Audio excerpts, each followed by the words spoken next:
Got to, man. Gotta bounce back. Shout out to my homie Keys, Xavier Keys, on the vocals on this. Okay. Honestly, they couldn't stop me if they wanted to. Gotta get up, go out and get it, and that's what I'm gonna do. I've been focused, I'm not hungry. Yo, I'm starving, dude. Grind mode with my team, we're making these power moves. Honestly, they couldn't stop me if they wanted to. Gotta get up, go out and get it, and that's what I'm gonna do. I've been focused, I'm not hungry. Yo, I'm starving, dude. In grind mode with my team, we're making these power moves. Cause I ain't got no time to be wasting with all this music I'm making. Man, I'm tired of being impatient, so I keep making these moves here with my crew. Vow to myself to always stay true, so I don't care what nobody else do. I know why. Like an erection, bumps in the road, but no, I ain't stressing. I don't work out, but homie, I'm flexing. Every time I get on the beat and I bless it. Rise and shine, and I never let another come and stop my grind. Cause I grind all night at the gig, no lie. Then it's back in the booth for some overtime. Come on. Nope. Shout out to Miss Alma Ramos. Shout out to Miss B.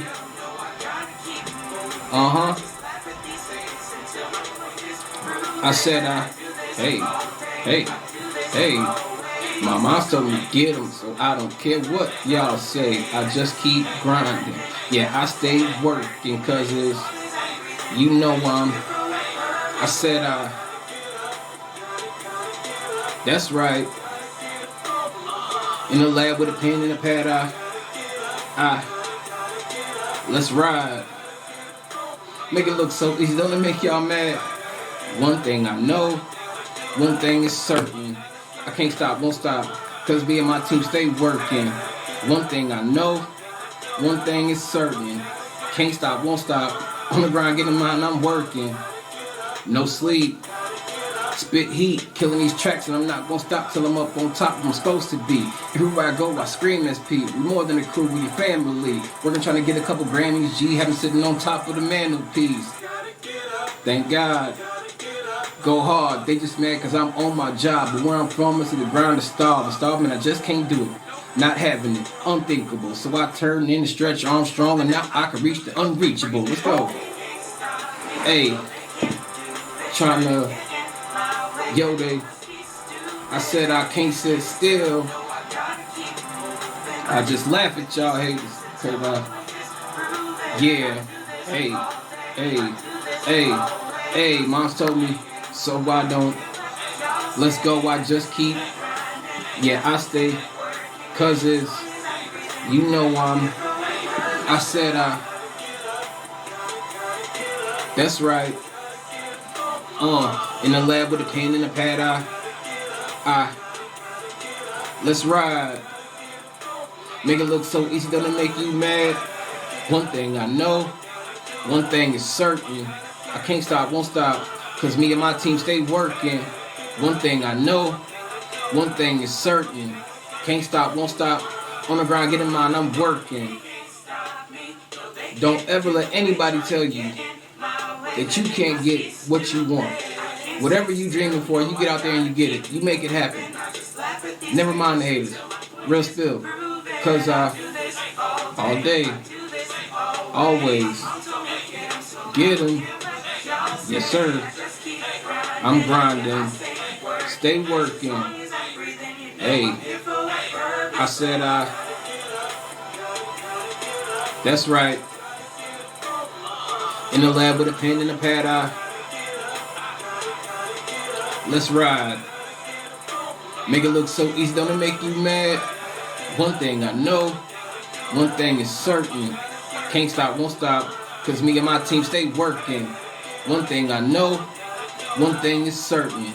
Can't stop, won't stop, on the grind, getting mine, I'm working. Gotta. Yes, sir. Love them.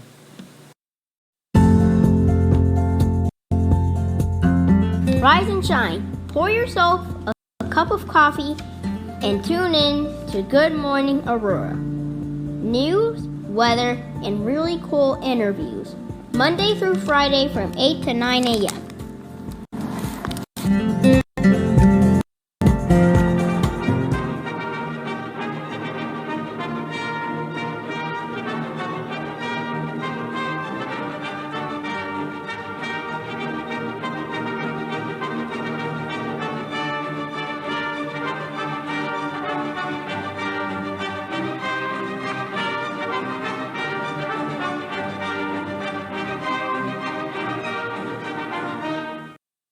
morning, Aurora. Good morning, Aurora. Good morning, Aurora. The time is 8:02 a.m. It is Monday, the 16th of May, and you're listening to and watching Good Morning, Aurora, the second largest city's first daily news podcast. We have a lot to talk about today, a lot of things to get through. We're going to say thank you for the weekend to all of our great listeners. We have a wonderful and fantastic guest today, and we're going to talk about poetry, the literary world, and all of an expression and many different things. But I want to say right now a very good morning to our dear friend Saul Olivas, and good morning, Aurora. Would like to extend our condolences to him at this very moment. Saul, we hope that you are okay this morning, dear friend, and you know you got friends with us. The time is 8:03 a.m. Maria is here. Good morning to you, dear friend. And Jennifer Ryan Mayton, good morning. Greg Zilioli, Josie Mendoza Geller, Gustavo Avila Sr., and Patricia Stein Moore. Good morning to you as well. So we had a great weekend. Our 2-year anniversary party was on Saturday at McCarty Mills. It was great. We really appreciated you guys. Let's give a round of applause. Those are real people. That wasn't just a button. But thank you to everybody who came out. Thank you to all of our fans, our listeners, and our supporters, our elected officials, our local folks, our great colleagues. This 2 years has been a great journey, and we're going to be here for 98 more. Thank you very much to the Soto family, Dora, Devin, Alvin, and APD. Very much appreciated. All right, dear friends. So we've got a great guest today.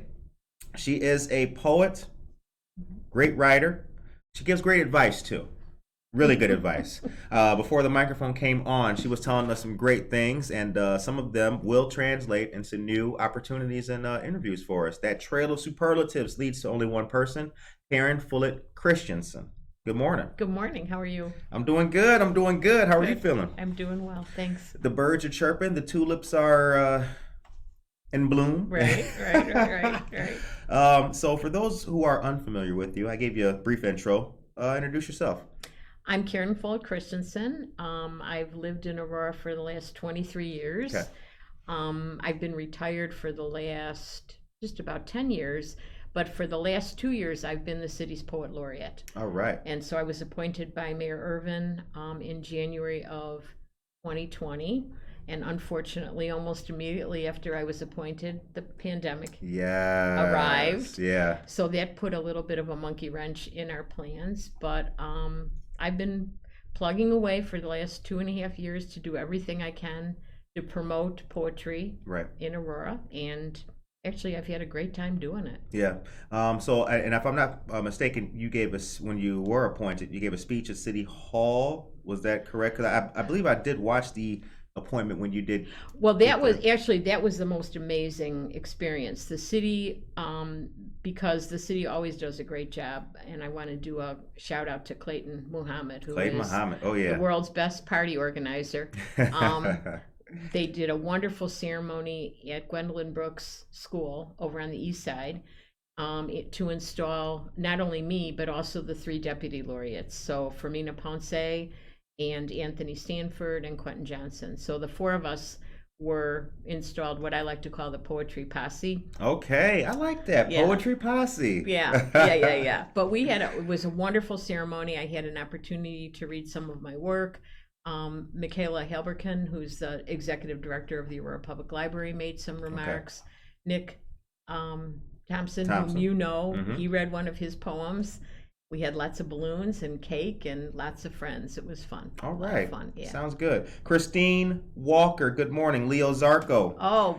Leo Zarco hi, is both here. Of you guys. Hello. Christine and Leo, good to see you guys. Anna Sierra, good morning to you. Leo Zarco came to the party. It was really good to see him out and about with us as well. I have a great Leo Zarco story for you. Oh, you do? Yes. Okay. So all right. About 2013, July of 2013, Yvonne Boos, who I know you've met. Yes. She and I were introduced to each other. Okay. Total coincidence, circumstance, whatever. Our paths had never crossed. And we had coffee, we talked, we had a great time together, and we decided to start a writers group just for poets. So the group is called A-Town Poetics, and we meet on the fourth Tuesday of every month from 6:30 to 7:30. Okay. And we meet now at the West Branch of the Aurora Library, Okay. which, by the way, is now beautifully Is that the Ola? rehabbed. Not Eola, the one on the west side. So the one connected to Washington Middle School. Ah, okay. And they've just done Okay. a great job of putting in new carpeting and painting. Anyway, so Leo is someone that I was introduced to, and had been told that he was a really good writer. And I encouraged him to come to A-Town, which he did. And he said, well, I can't write poetry. Well, that, in fact, turned out not to be the case. Right.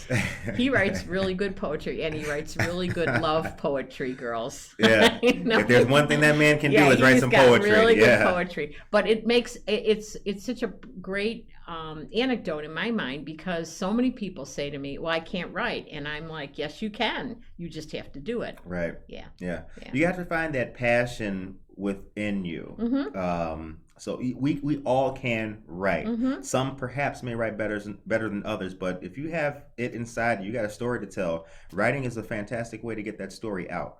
I've been thrilled by many writers. Anthony Stanford, he's a great writer. Now, doesn't he write for the Tribune or something? Yeah, he does a lot of freelance. In fact, he's That's got a what it book is. as well.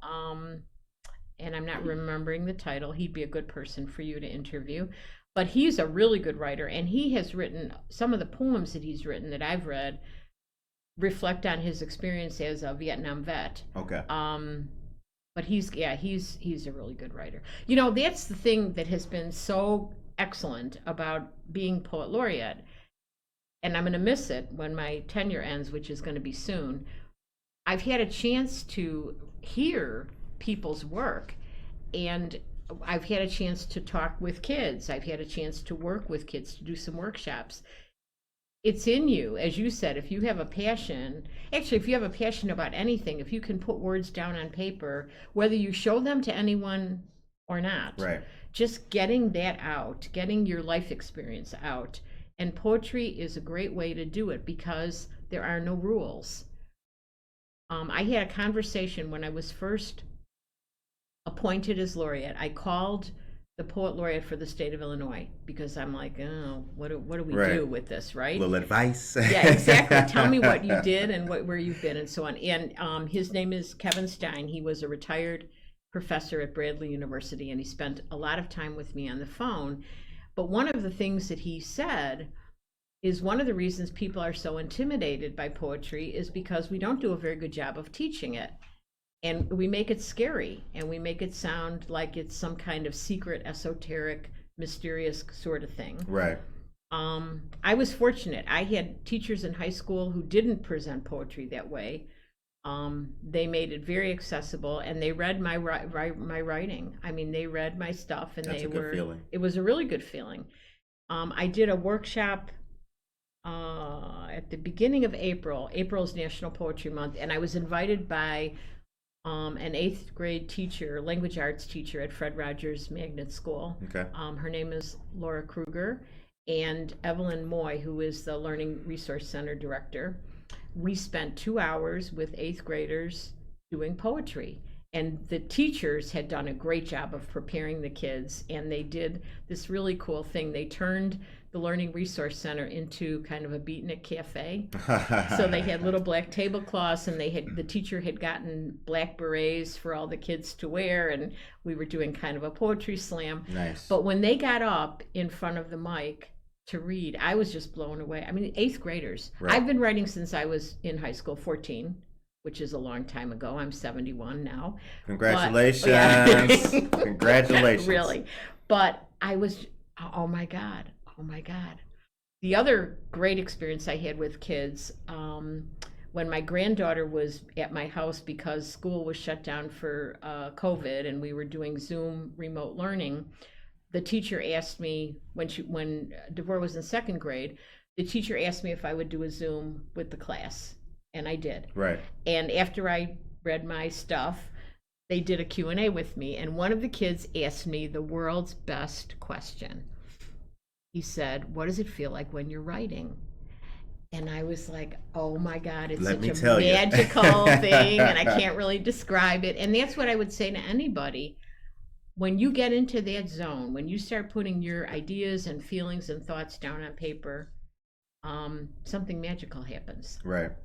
You know, I think one of the reasons, to your point too, that poetry or being a poet and really people stepping into that role and saying full throated, "I am a poet." I think one of the reasons why it's become difficult is unfortunately for a lot of media doesn't or has not done a good job of letting the world know that there's more great writers and poets than perhaps Ralph Waldo Emerson and other people. You know, when you see these quotes, they're always quoting famous, well-known poets. The old white guys. Exactly. Yeah. Meanwhile, people have been writing poetry, Right. in all the decades and time since. Right. So there's an oversaturation Yeah. of the classics, Right. and they haven't allowed new people to become classics. Is that a fair statement? It's absolutely a fair statement, and I think that that Professor Stein would agree with you. You know, that we just haven't exposed. Not only have we not exposed people to anything beyond the classics, but we've stayed in the realm of I'll say English-speaking poets. Right. Fortunately, there's a lot of poetry out there that is not from the United States, that's not from Great Britain, Mm-hmm. and because of the internet, much of this is accessible that wasn't accessible before. There's a beautiful one of the things that we do in A-Town Poetics is we give ourselves a monthly challenge, and one of the things that we did, and I can't remember, I think they're called ghazals. Okay. It's a form of Persian poetry. And so it dates back many, many hundreds of years, and it follows a particular form. We gave ourselves a challenge to write ghazals, obviously in English. Right. None of us speaks Persian or I was gonna say, Iranian. wow. No. It's not in it's not in my language bucket. But anyway, we've challenged ourselves to experiment with different forms. Haiku, for example, and Right. taiga, which are Japanese forms that follow a very specific mindset. But exploring all of that culture and different cultures and different languages and the different rhythms that people use. The world, and I don't mean to denigrate old white guys because Sure, absolutely not. My favorite poet is William Wordsworth, who was an 18th century British poet, and I actually just spent 2 weeks in England with my daughter, and I got to go to Wordsworth's home, Grasmere, and I wrote all kinds of poems about that. But the world is bigger than just that Right. group of writers. Right. You know, the other group that's been hugely neglected is women poets, because again, men dominated the academic classroom. Men made the decisions about what was being taught. Right. And I don't mean to turn this into a feminist rant, No, but there's a lot of really talented people that don't fit the mold, the expected mold. You know, when hip hop and rap first were out, it wasn't my generation, and I'm like, yeah, what's up with this? But then I found a book by Nikki Giovanni, who's a brilliant African-American poet. Yeah. And she compiled an anthology that's called Hip Hop Speaks to Children.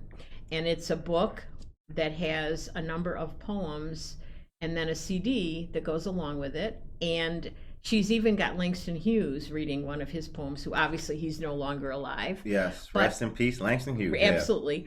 But poetry is meant to be read out loud. Poetry is a dialogue between the reader and the listener, or the writer and the listener, and it's a two-way street.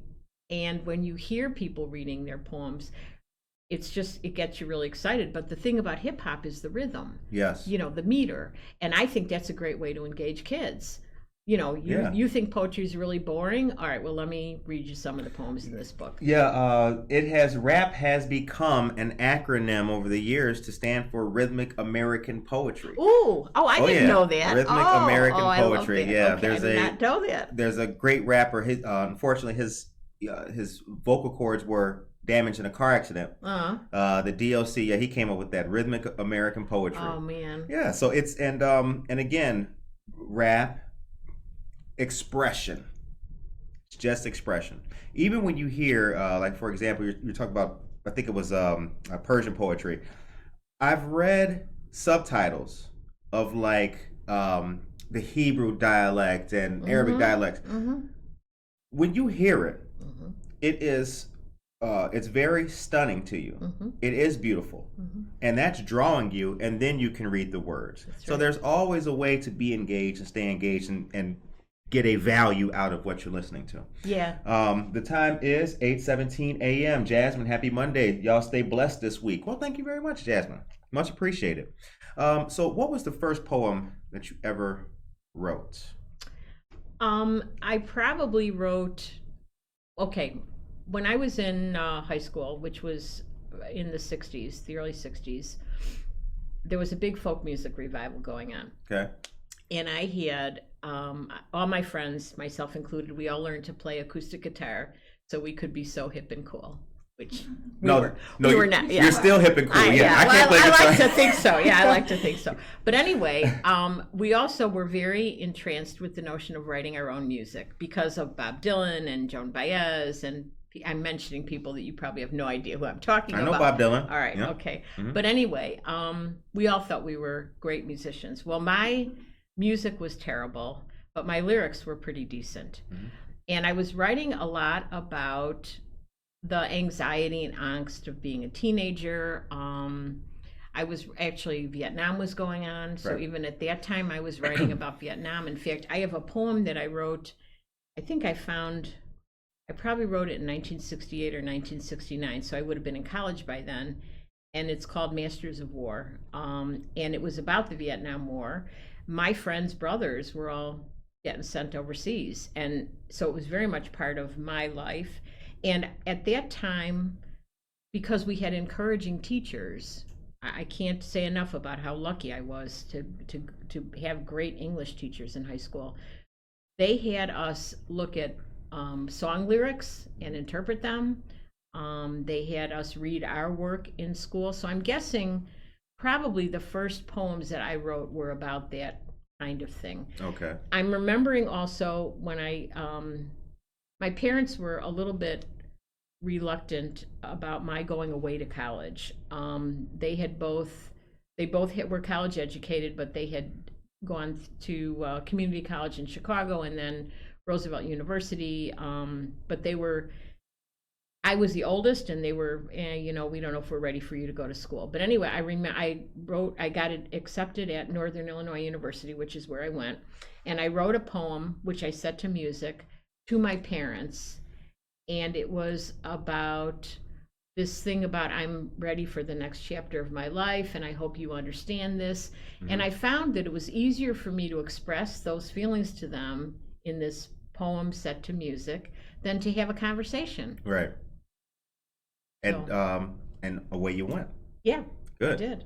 I did. So were your parents, they had an ear for poetry, I assume, like when you started writing? Yeah, they were receptive.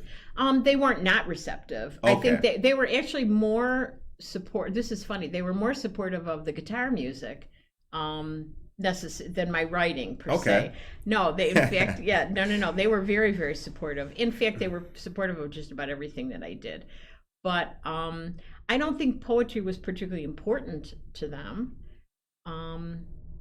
Again, I think it came more from my parents, my teachers. My college roommate, who I'm still in touch with, her daughter is a musician in a band called Olive and Almond. And Sue and I talk about the fact that when we were in college, we would all sit around with our guitars and do our little hootenannies and, of course, and all of that. So just hang out and rock out. Well, it wasn't rocking out because we were very serious. Okay, yeah. Oh, no. This was not any, no, we were very serious. We took ourselves very seriously. All right, understood, yeah. There was a message, and you had to listen to get it. Okay, so we're not rocking out. We're actually making substance here. You got that. Okay. So good morning to everybody. Dora Sanchez Soto, Janice Collins. I'm going to take us to that commercial I was telling you about and give the folks here some local news. And then we'll come back to our great discussion with our friend Karen Fullett Christensen. Dan Barrero is here. Good morning to you, Dan. He just had a birthday, I think. He right? did. Dan Barrero, happy birthday, Dan. Janice Collins, good morning. And shout out to the special guest, Karen from Dora Sanchez Soto. Awesome. All right, so this is Armed Forces Week. Our friends of Mission Barbecue, as we've told you guys about for a while now, they have military appreciation days all this week, culminating with a lunch with the heroes this Saturday. So today, the 16th, is The Army being represented and shouted out. Marine Corps has tomorrow. The Navy has Wednesday the 18th. The Air Force and Space Force have Thursday the 19th, and the Coast Guard is represented on Friday the 20th. Lunch with the Heroes will begin at 11 o'clock a.m. to 2 p.m. on this Saturday the 21st. Join for a free sandwich and be sure to arrive before noon for the live national anthem. Shout out to Mission Barbecue, the American way. Okay, and also don't forget the Marie Wilkinson's Food Pantry has a toiletry drop-off thing going on for Father's Day. Men, you know, deodorant. That's the ladies are telling us. Get the deodorant. Get freshened up. So we are one of many drop-off locations. Our address here is 5 East Downer Place, Suite T. The other locations are State Farm Office at 2003 Montgomery Road, Suite 101. State Representative Barbara Hernandez's office at 540 West Galena Boulevard. And Marie Wilkinson's Food Pantry at 834 North Highland Avenue here in Aurora. And I wonder if, Maria, would you mind putting the email address I highlight in the chat for the folks? Thank you kindly. And then, last but not least, quick pieces of news. The Aurora Area Interfaith Food Pantry has the next women-only food empowerment, mobile empowerment pantry, coming up May 19th. So, women are invited to pick up free household products and food. Admission and parking are free. ID and registration are not required. Shout out to Rebecca Dunnigan, Outreach and Program Coordinator at the Aurora Area Food Pantry. 226 children and 117 families were served at the last drive-thru. Absolutely amazing. Women's only empowerment mobile pantries are planned for the third Thursdays of the year. Interfaith added these pantries in 2021 with a grant from the Aurora Women's Empowerment Foundation, an Aurora-based nonprofit formed in 2018. Shouts out to our friends of the food pantry and congratulations on all of the good work that they are doing. The time is 8:24 a.m. Janice Collins, Jessica, good morning to you, Jessica. Anita Lewis says, love to read books, but now you make me want to get a book of poetry. Thank you. Hey, Anita, go ahead, get some poetry going on. Judge Bianca Camargo, good morning to you. And Norma Peterson, dear friend, is here as well. Norma Peterson is the executive director of Document the Abuse. Get to know the EAA, that's the Evidentiary Abuse Affidavit. Time is 8:25. Okay. So, now, do you have a place that you like to write? I do, and I have a method, and I'm extremely disciplined, and that's something that I want to suggest. Certainly. And this is true for anything in your life that you're going to do. I have a home office. I typically... one piece of advice that I always give to writers is when you have an idea for a line, go write. Stop what you're doing and go write. You're not going to remember. Even if you write it down in a notebook, you won't remember what the force was that was driving you. Right. I'm fortunate. My kids are out of the house, so I have peace and quiet. I can stop at any time what I'm doing. But I write at my computer, and then I print out what I've written, and then I write it out in longhand. Okay. in a notebook, because that's where I can catch if I'm being too repetitive. I can catch if the line breaks aren't working. But I do have a space where I can write. Something that I did that really triggered poetry in 2009. I've never taken a creative writing class. My degree is in social science. And I saw an ad in the Wabansi catalog for a non-credit poetry class. I signed up for it. I went to the class, and the teacher was very good, and she made a comment that she was helping us find our voices. And I thought to myself, you know what, I already know my voice. What I need to do is have a routine. Right. And I made a commitment to myself, which I kept for 3 years. I got up at 5:30 every morning, and I wrote for 20 minutes, Monday through Friday. And then on Saturday, I would spend time editing what I had written. That unleashed everything that had been hanging around in my head and in my body, I think, for the last however many years. I had written through high school, I had written through college, but I had not had time, when I was a young parent and building my career and all of that. And so I'm trying to think. In 2009, I would have been in my 60s, and I literally, as I said, for 3 years wrote every day. Right. And once I started that process, everything just took off on its own. So my message, my advice is, when you have an idea, sit down and put it down on paper, and then create a discipline for yourself, whether it's a place where you can write or a routine. One of the things that we do in A-Town that I love, every summer, usually in July when it's horribly hot, we have a writing and walking retreat at Lippold Park on Route 25. Okay. In North Aurora. So we meet in the parking lot, and we tell each other, just go take a walk, don't talk to anybody, walk for half an hour, 45 minutes, sit down and write, and then we come back to the pavilion and we read to each other what we wrote. So that's another piece of discipline. You need to find a peer group. You need to find a posse. You need to find people that you can share your work with that are not going to be critical, because you don't need that. You don't need criticism. Right. You need support. Exactly. And you need positive support, and you need hugs, and you need people telling you you're fabulous. Yep. And I think that for too long, that's also been kind of one of the problems with poets or people who have that desire in them. You know, when you tell somebody what you're happy about and they're not matching that enthusiasm, then your balloon is deflated. Absolutely. And I've always been, and I know people, so before the camera came on, we were talking about, your granddaughter and, my son, they're the same age. Right. And it's like what they want to do. In our day, that was insane. Right. We don't tell them that. Right. Yes, you can do that. That's right. Absolutely. So people need to be reinforced. They have to have that discipline, because to our conversation too, that's how I found my soul and allowed my wings to grow, was finding my discipline every single morning, even when you're sick. Even when you're sick, right? Absolutely. Create, express. Because that's the thing of it too. If it's not poetry, it's something else. There is no person on earth who does not have some creativity inside. Right. And it could be a realm of things. And it isn't for others to tell you what it is. It's wonderful if you have people that help you bring it out. Again, I keep reflecting on my high school teachers who were so supportive, and my friends who were super supportive and still are super supportive. But we all have that seed, and we're all put here to be part of this human chain of expression. Human chain of expression. I love that. Well, that's why I'm the poet laureate.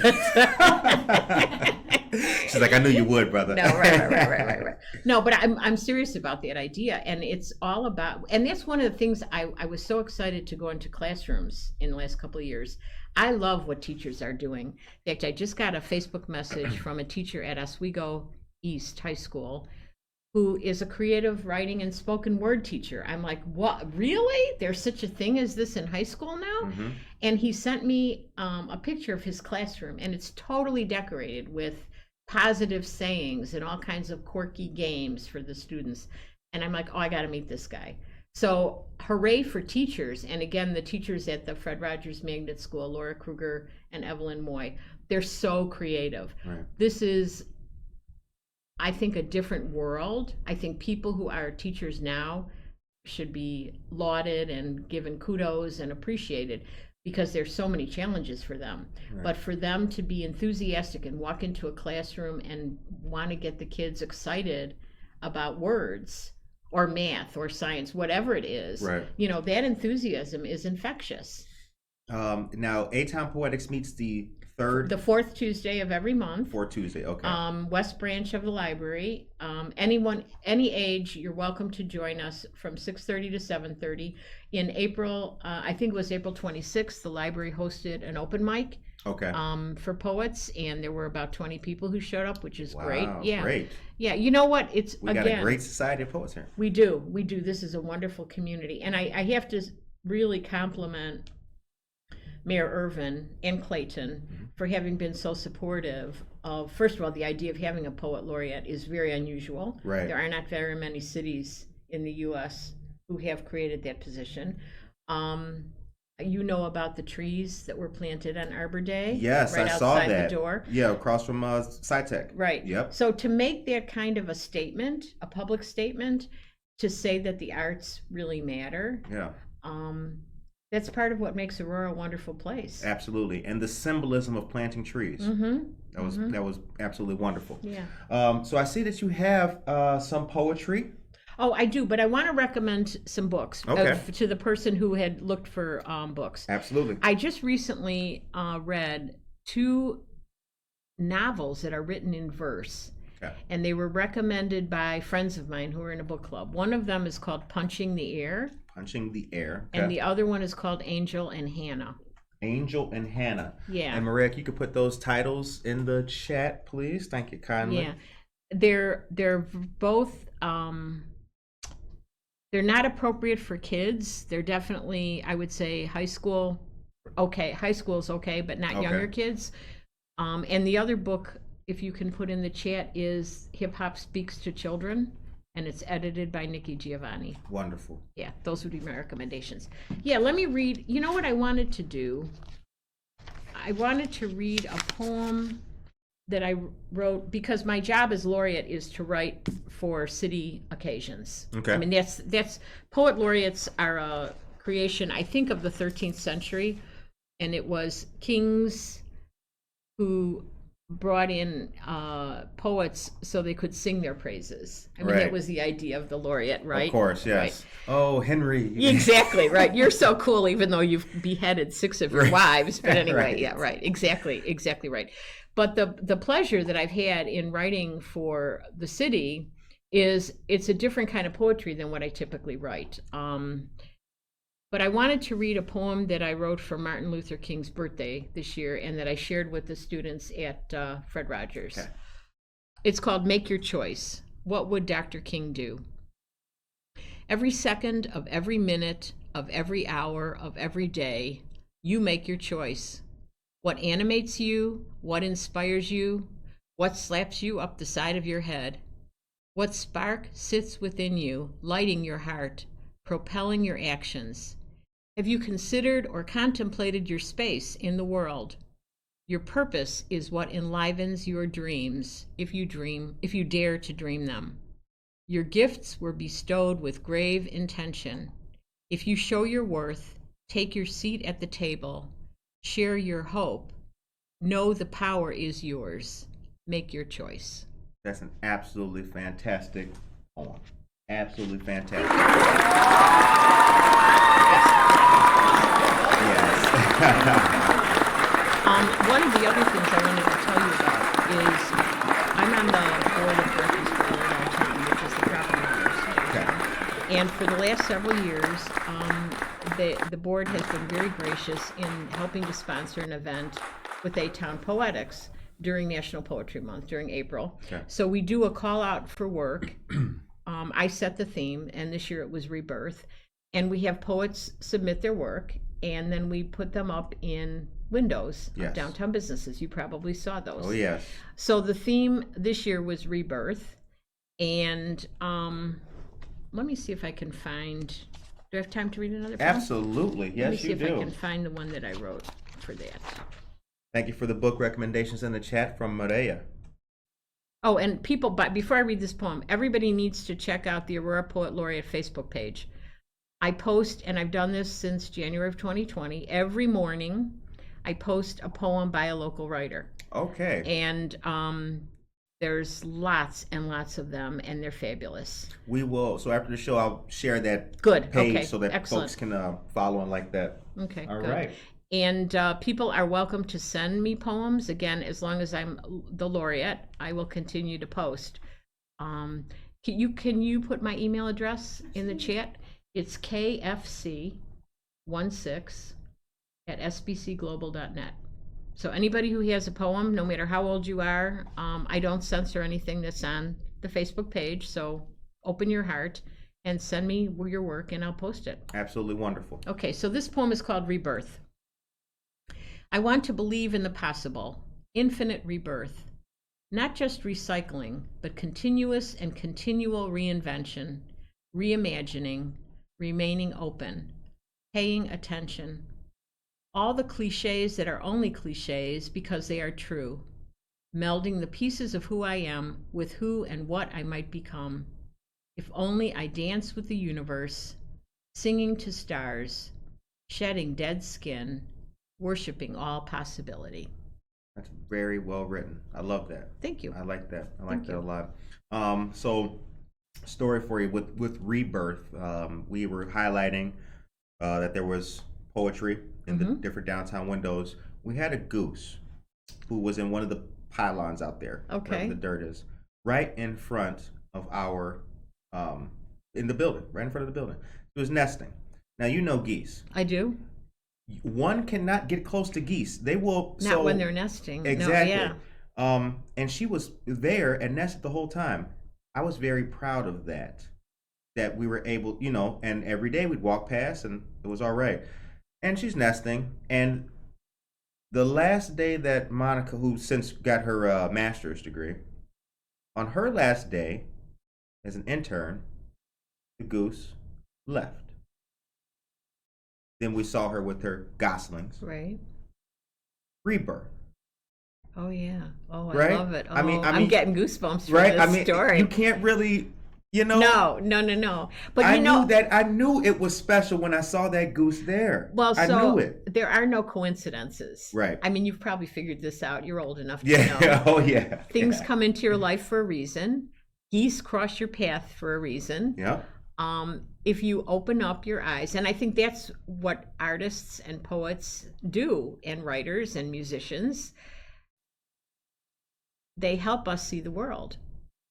We walk around, we're asleep all the time. Yes. Or we're so caught up in our own petty dramas that we miss the beauty of the world. Absolutely. And that is, I feel that's my job as a poet, that's musicians, that's everyone's job. We need to, as I said in the other poem, we need to slap each other upside the head. Yeah. Wake up. Exactly. Wake up and pay attention.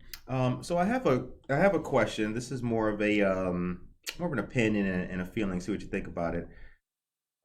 We know that in terms of, people became more withdrawn during the pandemic or because of the pandemic. A lot of the social issues, domestic violence, the home, lack of feeling at the workplace, people leaving jobs, all that kind of magnified. But in terms of creativity, in your opinion, do you feel that the COVID era, as I'll call it, did it help spur creativity, or did it perhaps kind of make people withdraw? I mean, I got creative. You've been creative. Not everyone was so fortunate. I mean, what's your opinion about that? Yeah, I think any kind of difficulty sparks creativity. Okay. I really do. And I think it's a matter of, are you listening to the difficulty and then letting it resonate within you, and then see what comes out of it. And that creativity could be something like you go back to cooking meals for your family. Right. You go back to looking at pictures that you've had, over the years stored that need to get organized, that start to spark memories. I think we live in I think COVID actually has been a blessing in a lot of ways, and maybe this helps answer your question. We're so busy with nonsense. We don't pay attention, and being forced to withdraw, being forced to be alone with ourselves, which is a scary thing for a lot of people. I mean, how many people, the minute you walk in your house, you've got the TV going, or you're looking at your phone every Right. 30 seconds. You're not engaging even with the people in your family Right. or with your pets. You're just lost in this goofy world. COVID forced us to withdraw, to look at ourselves. I think that's a good thing. I do too. I'm sorry for the million Americans who were killed. That's a horrible thing. I'm sorry for the people who have lost their jobs or have lost their source of income. Suffering is not a pleasant thing, but suffering is essential. Right. You can't, and maybe this gets back to my earlier comment about not seeing the world. You only start to see the world when you're forced to look at it. Absolutely. Which is unfortunate. Yeah. But it's the way humans seem to be. And so I think COVID has been a great opportunity. I know so many people who have taken up craft projects, who have taken up reading, maybe they weren't doing before. I started taking, besides playing guitar, I play the piano, not very well, and I won't play in front of anybody, but I bought a new piano when COVID started, a digital piano, and I've been practicing every single day. I haven't missed a day except for when I'm traveling, and that has opened up all kinds of things. But if not for COVID, I wouldn't have been forced to sit in my house at a piano for half an hour every day, right? Yeah. For me, I had to literally lose my livelihood. I had to, I lost a lot, and it put my back against the wall emotionally, mentally. I've said before on the show, my son's mom and I are not together. Okay. Volunteering has always been something I do because it helps me, do something with those miscellaneous hours of just being a single parent. When COVID happened, I couldn't do that. So the last time I was in one spot for a long time, I was on like a ship or something like that in the Navy. I was just not in a good place mentally or emotionally. And what I always thought about doing, I said, you know what? You got to do something. And here we are 2 years later. And look at what exactly. So you have to, I agree with you. A lot can come out of suffering if you're just willing to take that chance and at least be somewhat positive with it. And I'm happy for all the people who are writing and doing things with poetry. The time is 8:44. Josue, good morning to you. So what's your current calendar like of events and with works? Do you have more works in the process or the pipeline, as they say? Well, I don't. I'm fairly certain that the mayor is going to announce a new search for a new laureate pretty soon. I think that's going to happen. Because when is your tenure? Well, I was only supposed to serve for a year. Okay. So I was supposed to be from 20 to 21. And then I was asked to just continue because of the pandemic, which was fine. Right. In terms of my work, I do not, I self-publish my work. Okay. And I do it as a PDF. And I've got 26 manuscripts. And they are free to anybody who sends me an email. So again, I know you're putting my email address in the chat. Send me an email. I'll send you a manuscript. All right. I'm very fortunate in that I don't need the money that gets from selling books. Yep. Poetry books do not sell, and I recognize that, and I do not want to drive around with a bunch of books in my trunk, hoping that my family members and friends will indulge me. Yeah. My best clients are my cousins. That's exactly right. Yeah. And I've sent things out to family members, and I'm sure no one reads anything, and that's just fine. But anyway, if you want a manuscript, send me an email, and I'll be happy to send you a PDF. I write all the time. And it's more for me personally. I love it when I have the opportunity to share my work with other people, either through a reading or a presentation or one of the events that the city has done. But I just love to write. Right. And it's important to me. Do you write in cursive? I do when I write out because I'm old, so I learned how to do cursive. I understand I understand people don't. However, here's the reason why writing in cursive is important. And I'm going to go back and put my teacher hat on for many years ago. When you use multiple senses to learn something, you retain it better. And there's something about that fluidity of the motion. Maybe this comes from playing piano and guitar and all of that. I don't know. Anyway, that fluidity of motion helps your brain. So for those of you that do not know how to write cursive, go learn how to do it. Absolutely. Yeah. I've had to be the guy to decipher many things for young people. My mom wrote a letter. Can you tell what this says? It says you need to be home by 6 o'clock. Yeah, right. So the time is 8:46. Leo Zarco says, thank you for sharing, Karen. Josue says something here. Pain is an artist's livelihood. The more pain, the more art. It's not poet. I'm thinking about music. Some of the most talented musicians have gut-wrenching stories. Absolutely. He's right about that. Pain can provide a content, and I don't mean that in a negative way, but it can. It's therapy in a way to get that story. Well, it's growth. Okay. You know, think about everything that happens in the universe. I mean, think about what's going on right now with spring, right? Right. You have, I mean, this is such a cliche, but it's true. You have winter, everything dies and is covered with snow and is brown and all of that. Yep. But then look out your window this morning and, like you said, see the tulips and see the Absolutely. trees. I will say, and this is the privilege of having lived as long as I have, and I'm very grateful for that. The most difficult circumstances in my life have been when I've probably written my best work, because it's been a way of dealing with that and knowing that it will come out okay. I Right. mean, knowing, and I think we all have to believe this, whether you have a religious faith or a faith in whatever it is. It doesn't have to be a faith in a deity, but know that you will come out on the other side and you will be okay. Right. And a key to that, which I think everyone knows, we need support. We need people, and this is another lesson from COVID. You know, we need people around us that are on our side, that are going to be our cheerleaders. Yes. And if you have people in your life that are not, walk away. Yeah. Walk away. Yeah, I've told many friends, our mutual friend, Christine Walker, Oh, yeah. for example. Mhm. You know, Christine Walker was with me when the show started. She used to be my co-host Okay. for a good number of time. But there's many people who I guess we're still friends, but I had to walk away from. Mm-hmm. I had to just get away Mhm. from, because doing this and the kind of people that we talk to, and as we talked about before the show started, this is what I always wanted to do. It matters to me that people can know where to donate blood. Mm-hmm.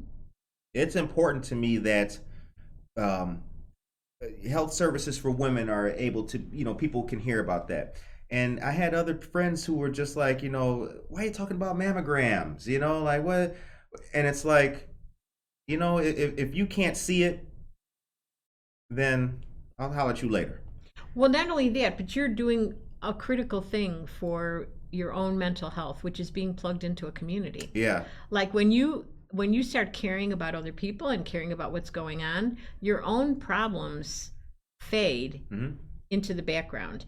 You can't, my dad used to say, you can't keep two thoughts in your head at the same time. I don't know whether that's true or not, but I think his message was, if you focus on going out and doing something positive, taking some action, then the negative things in your life will go into the background. Yeah. And you'll feel a sense of renewal. When we connect with, this is a human need. We need to connect, which goes back to why poetry is so important, why art is so important, why music is so important. Right. It's a way to connect. It's a conversation. It's a dialogue.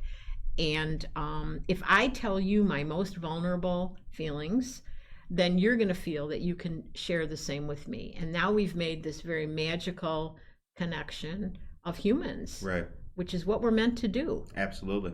Our friend Vanessa Rodriguez Aguirre says, have you ever published an audiobook, or do you have any recommendations? I have not. I think there's any opportunity that you have to hear a poet read his work or her work is a good one. And you can find all of that online. The two that come to my mind, if you can find Dylan Thomas, the Welsh poet, reading his work. If you can find Amanda Gorman, the young woman that did the poetry at Joe Biden's inauguration. Yes. Because when people speak their poetry, there's a whole nother dimension. Right. It's great to read it, but also when you hear it spoken. If you have an Aurora Public Library card and you are not on Hoopla, HOOPLA, right, you need to be. Okay. Because you can download all kinds of audio books, poetry, and all kinds of other things for free because you have a library card. Yeah, they have a great collection. They do. And the Santori branch has always been instrumental in trying to get that word out about the and the service. Aurora Public Library, each of the branches has a really, really good poetry collections. Excellent poetry collections. I don't know if I asked you, do you have a favorite poet?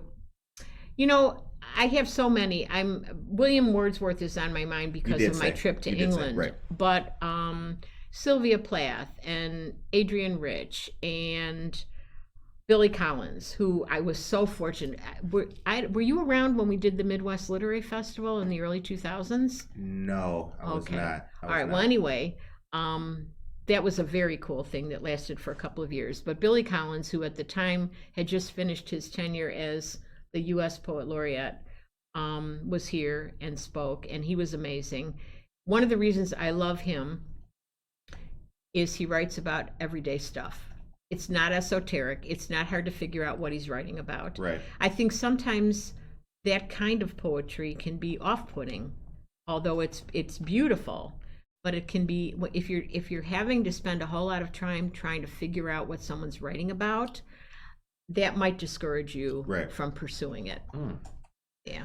The time is 8:53. Yikes, where does the time go? My goodness gracious. Amanda Gorman's books are definitely at the library in audio. Thank you very much for that, Christine. Josie Mendoza says, 8 a.m. It's time to tune in. Curtis is live with the guest to hear. There are questions and answers that enlighten our lives. Thank you very much, Josie. A positive focus with community in mind. A bit of kindness, compassion, and love all around. We learn from each other. Strangers no more. We are now family. Aurora, our bond. Thank you very much for that, Josie. And Melissa Huer, good morning to you as well. Leo Zarco says, thanks for sharing. Emily is here. Good morning. And thank you, Maria, for putting in Amanda Gorman and Dylan Thomas. So when you were in England, I haven't been yet. I really want to go. I really want to go. It's the best. I want to go to Trafalgar Square. That's on my bucket list. Yeah. I want to take an iconic photo with the red telephone. Oh, the telephone booths, right? Yeah, the telephone booths. Right. I'd like to have some fish and chips and all that kind of stuff. They're much better there than they are here, by the way. Much better. I can imagine. What was your favorite part of I know Mr. Wadsworth's place and property probably did it for you. What else was it about the English experience? Well, the best part, I have a daughter who lives in England. Okay. And she was transferred there by her company several years ago, and then COVID hit, and we weren't able to visit, which it was totally on my bucket list. So she and her partner drove us all around England and all around Scotland. Was fabulous. My favorite place was Oxford, because I am a total addict for a PBS program called Endeavour. Okay. I'm just in love with that program, and it was very cool to be in the place where the show is shot. And we had a tour with a woman who was telling us all about the various secret things. I'm also a huge Harry Potter fan, so just being at King's Cross Station and seeing the 9 3/4 entry, to the train, that was a big deal. What I loved about England was the people. Everyone is, and I'm sure there's bad people everywhere, but people were so polite. We had a number of older people who, when they found out that we were Americans, came up and said, "We want to thank you for World War II, for saving us." I was completely taken aback by that. It's a gorgeous, gorgeous country. People they're just calm. They're not as crazy as we seem to be here. Even in London, we spent 2 days in London, which is a financial capital of the universe, and everyone's running around, with their phones and their suits. But we got on the commuter train to go from Greenwich back to the main part of London, and people were just so nice on the train, even though we're all jammed together. Right. And I mean, again, I grew up in Chicago. I rode the L in the subway my whole life. A very different vibe. I've ridden the subway in New York City. Yeah. It's a very different vibe. People were respectful of each other. Yeah, anyway, I wish we could, that's a part of our heritage as Americans, that politeness. Right. Even if you don't mean it, could you just pretend? Exactly, yeah. We can all be doing much better in our daily interactions with each other. We certainly could. Well, the other thing that I loved, and you mentioned something about this too, whenever I travel, I'm addicted to watching the news in that local community. And so BBC News, but watching it instead of just listening to it, That had to be great. It's so cool because the news people are so calm. Yeah. It isn't like when you turn on the news here and everything is hysterical, right? Oh, yeah. Everything is, let's raise the level of emotion and get people really screaming at each other. Yep. Not at all. And you can tell that too. We know that you can tell that in the delivery. They have a, dare I say, using the word agenda, but here there's an, they're tailoring it to make you present what they need you to present. You got that it. is wrong. It is wrong. That is wrong. I agree. And it leads to this, I think it's led to the polarization. It's led to the lack of civility. Absolutely. What I was just so struck by their ability to just put calming influence. These people lived through the Blitz in World War II. We have not, yes, we had 9/11, and yes, we've got domestic terrorism, and yes, we've got a lot of way too many guns in this country, blah, blah, blah. But they've lived through horrifying times.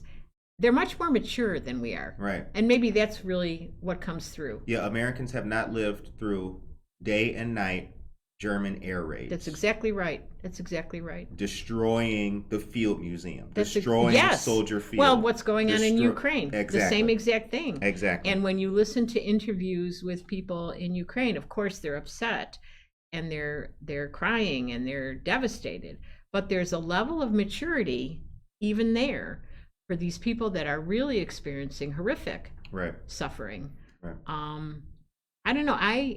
I worry about that, and I know we're not talking about poetry right now, but maybe we are. I worry about our inability as Americans to care about each other. I do too, which is the spirit of the show and also the spirit of the guests that we have. Because I want people to come together. Mm-hmm. This is a sandbox. Everybody's got to play nice in it. Mm-hmm. One can go home and go to your class after, but for recess, to your teacher, right? This is recess. Yeah. And everybody will play in the sandbox nicely because we will, for this hour in the morning time. If you woke up in a crazy mood, from 8 to 9 a.m., I hope that people can quell their disposition to have a better rest of the day, and hopefully that can, that little bit of that ripple can continue to grow. So I think it is kind of poetry. It is expression, and we all want the same thing. Mm-hmm. We want the same thing. The time is 8:59. Yikes! See that? I know. It just just evaporated.